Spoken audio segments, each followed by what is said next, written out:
What is your job? My job is interpreting. Look around.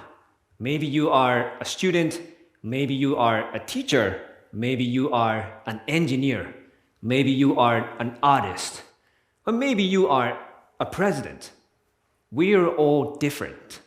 However, what if we could be the voice of others and see the world through their lens? Today, I'm going to talk about that because interpreting changed my life. Interpreters are the voice of others. Let me talk about myself. When I was 13, I fell in love with English.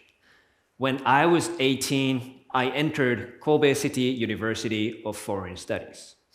I was very lucky because no one else in my family entered university. There were a lot of English classes.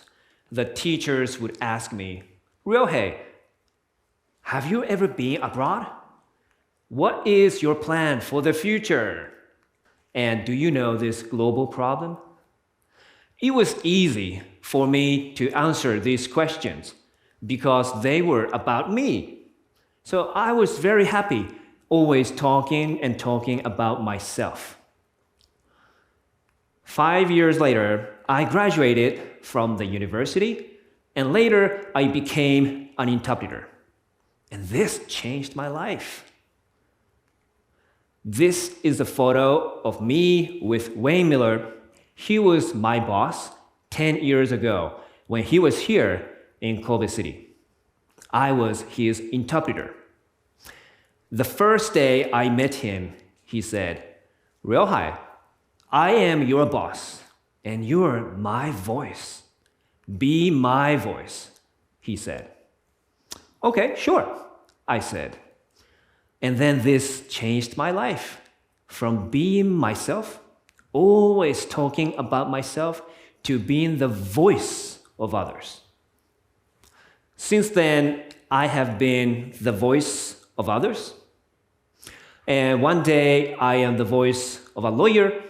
One day, I am the voice of a basketball coach. And one day, I am the voice of a Santa Claus. So people ask me, how? Tell me, Ryohei, can you tell me how to do it?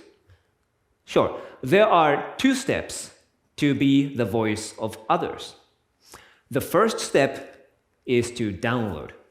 Well, when I say download, it's not computer download, it's human download. So we download the voice of others into ourselves. And there are many ways to do that. For example, I read books about the speakers, or I watch YouTube videos about the speakers.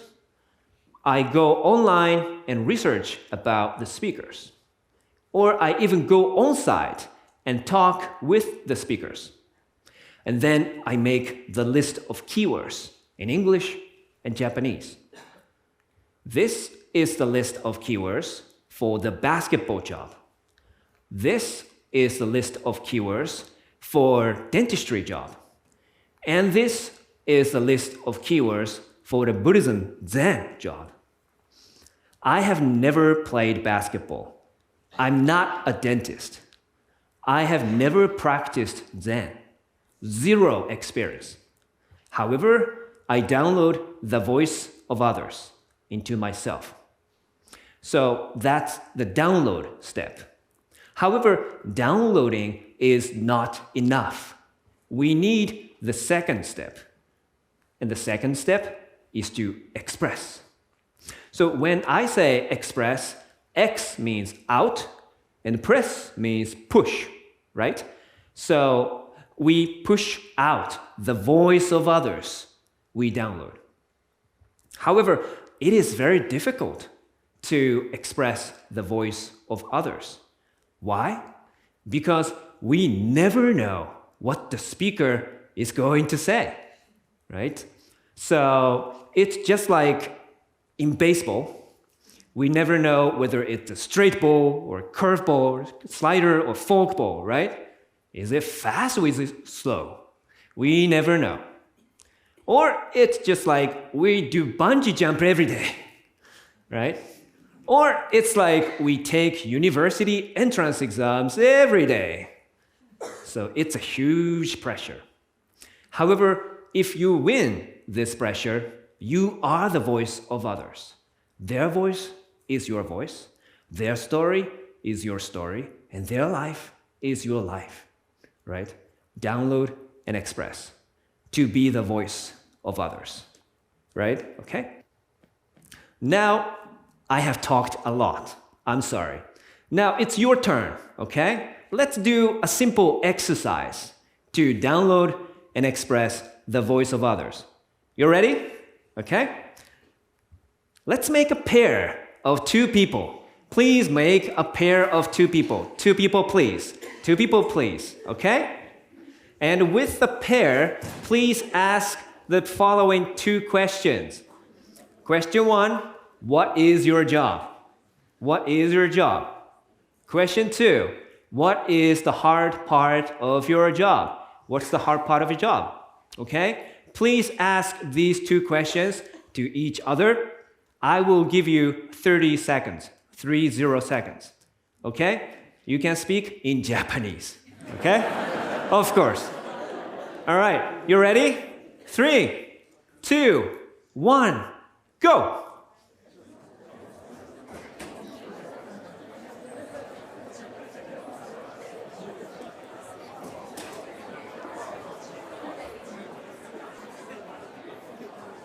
All right, thank you very much. Thank you. Thank you. Now, please come back. All right. That's download, okay? That's download. You downloaded. Now, next exercise.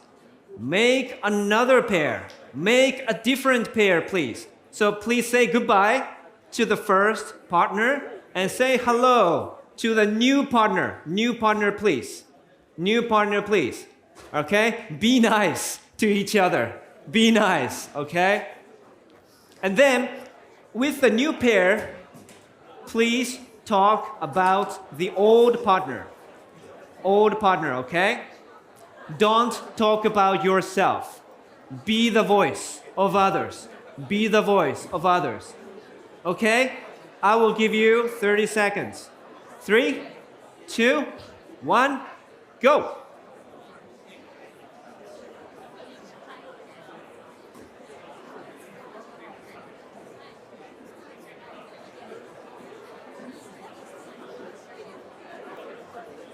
This is great. Okay, time is up. Okay, let's give a round of applause. Thank you. Thank you very much. All right? Thank you. This is express. Express. You are the voice of others, right? This is what interpreters do. Okay, final exercise. Final exercise. You remember that conversation? Yeah? Please interpret that into English. You ready? 3, 2, 1. I'm joking. I'm joking, of course, I'm joking. I'm joking, thank you. Whew, yes. However, this is not really a joke for me, right? Because we download and express the voice of others in a foreign language. That's what we do as interpreters. And that's the power of interpreting. You right? Okay.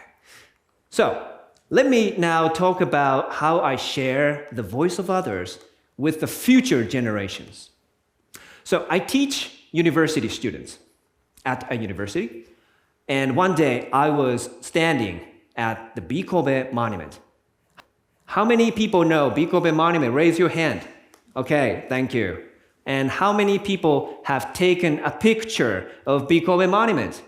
Okay, thank you. But how many people know the meaning of TEDxKobe? What is TEDxKobe? Oh, not so many people know. Yeah, and I think it's open to interpretation. People have different answers to this question. But for me, TEDxKobe is the story of Hanshin Awaji earthquake. 1995, January 17th, 5:46 a.m., right? Yeah.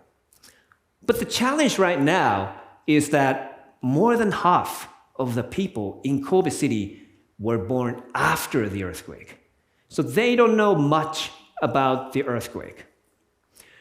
So as an interpreter, what can I do to change the situation? I thought about this question, and I decided to do just one thing. I decided to take university students to Kobe City, and especially American Park and Earthquake Memorial Park. And I talk about my story of Hanshin Awaji earthquake. I was 7 years old at that time, the same age as my daughter. I talk about a lot of things. I talk about the people pressed to death by the collapsed houses. I talk about the people running away. I talk about the people screaming out for help. I talk about the people racing for food. I talk about the people dying alone in temporary houses. I talk about the people traumatized with PTSD. I talk about the people singing the song, bringing happiness to everyone.